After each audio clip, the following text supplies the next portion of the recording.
You ever thought about starting a business? I'll tell you what, I have, but at 20 years old, did I think about it? I kind of did. That was one thing that I got right, but a lot of people get wrong. We wait too long.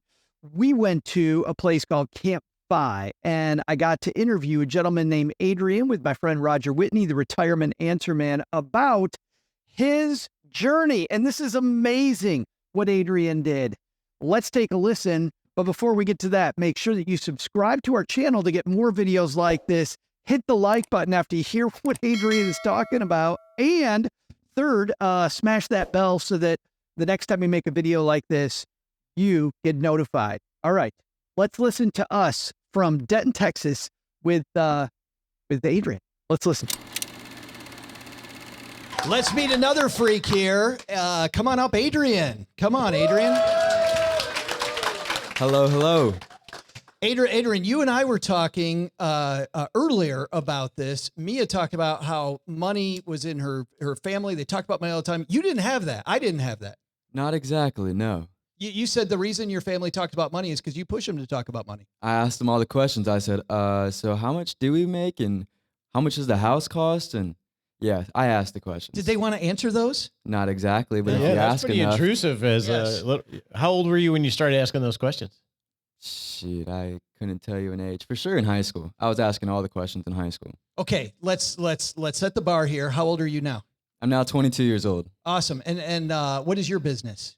I have two that go. One's an all-inclusive Christmas lights installations company. Love that one.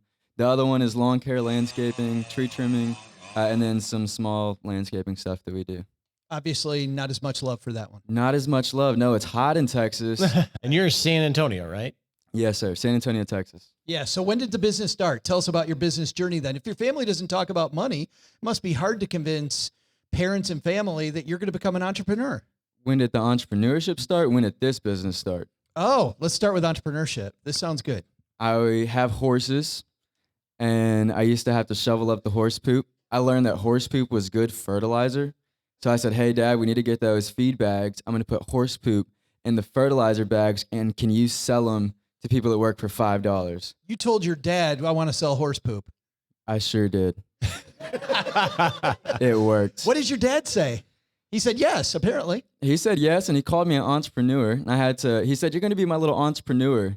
And I probably had to ask him 3 more times that day. Like, Dad, what did you call me? What does that earlier mean? again?" Yeah. Dad, you call me dirty words? You know what's interesting about that story is most things end with poop. This one started with poop.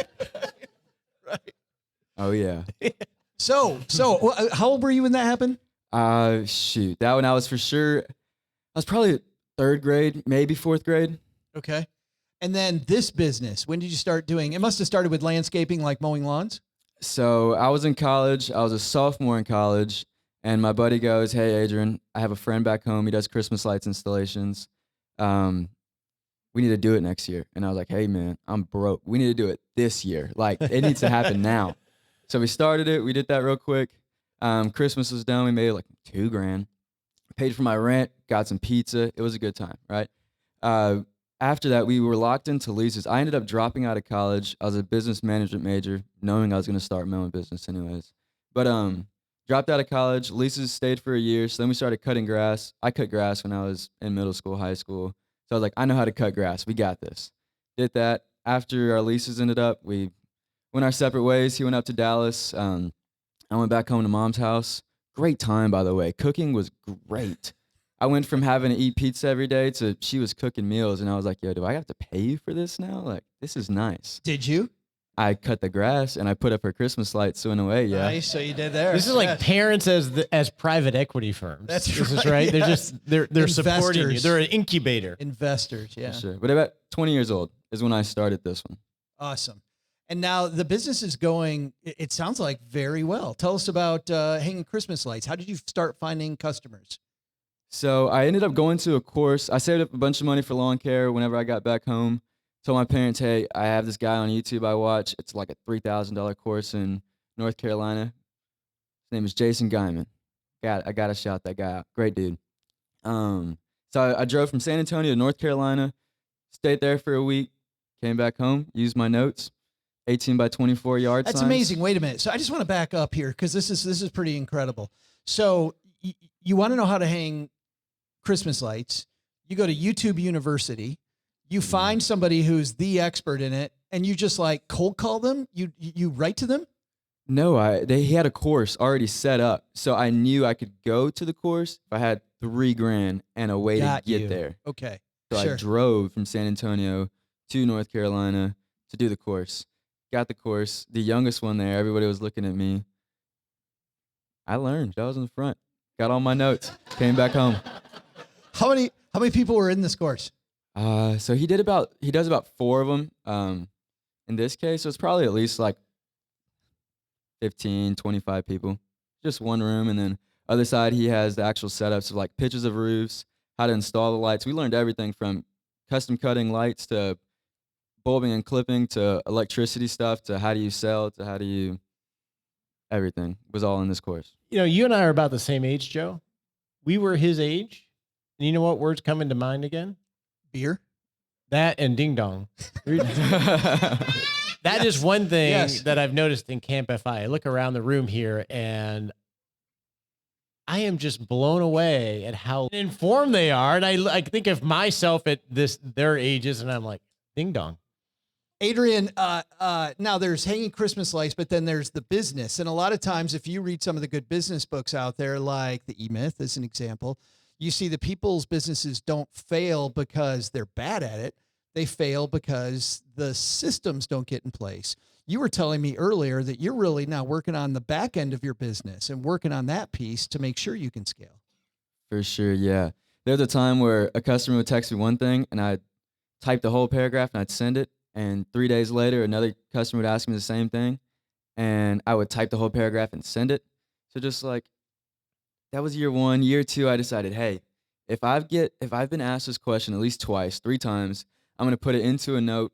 So that way, whenever somebody else ask me that question, it's copy, paste, send. Instead of me standing there. Yeah. What did I say last time? So right. Little stuff. What about the books, the accounting, that piece? Listen to a whole lot of audiobooks. Yeah. So I like the Pumpkin Plan. Trying to pumpkin plan my business. Mike Michalowicz. Yeah. Smart guy. He is. Smart guy. Funny too. It's a fun listen for sure. Yeah. Yeah. I like to listen to him because when I'm on a roof, I can't exactly read, but I can listen. What's next for you, Adrian? Next for me. So I plan on doing some big things this year in Christmas. We're still September, so I've been closing customers already. Previously closed customers.